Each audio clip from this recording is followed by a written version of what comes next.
अस्सलाम वालेकुम दोस्तों, आज मैं आई हूँ अपने गांव की नहर से सुरख और चीकनी मिट्टी लेने। हम लोग जो है वो गांव में सुरख और चीकनी मिट्टी का इस्तेमाल बहुत ही ज़्यादा करते हैं।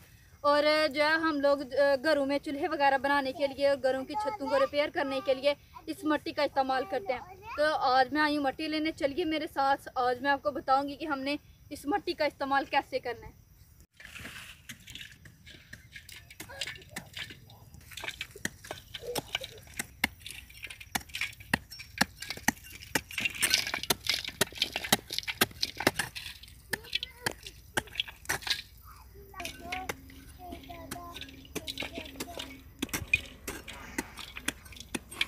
आज मैं आपको बताती हूँ कि हमने टूटे हुए चूल्हे को रिपेयर कैसे करना है।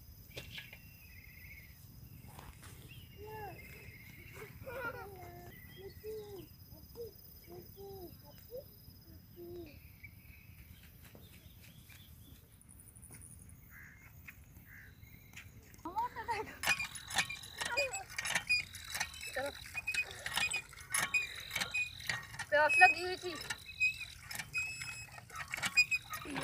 ओए पीछे हो।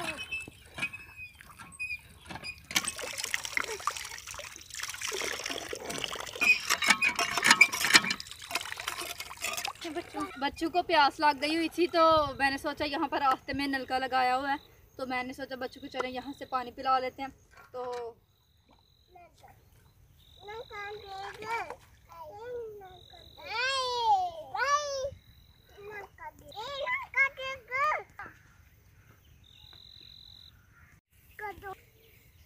आई हूँ, अब इसमें मैंने पानी डालना है।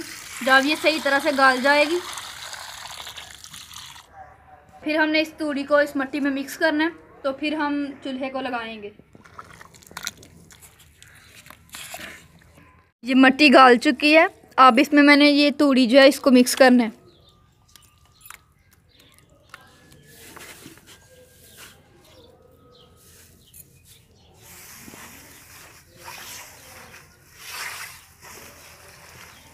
ये देखें, हमारा चूल्हा यहाँ से सामने से टूट गया हुआ है, यहाँ से सारा टूट गया हुआ है। तो आज इसको मैंने रिपेयर करना है, मिट्टी में ले के आई हूँ, तो मैं आपको दिखाती हूँ कि टूटे हुए चूल्हे को रिपेयर कैसे करना है। बिल्कुल तैयार हो गई है, अब इससे मैंने चूल्हा रिपेयर करना है।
मिट्टी मैंने लगा ली है, तो अब मैं इसके ऊपर तवा या कोई भी देज की रख के चेक कर लेती हूँ कि कहीं इसके जो हैं वो चारों किनारे यानी कि इसके कुकरे जो हैं वो बराबर हैं। कुकरे बिल्कुल बराबर हैं। अब मैं तवा उतार लेती हूँ। जब ये सूख जाएगा तो फिर मैं आप लोगों को आग जला के दिखाऊँगी।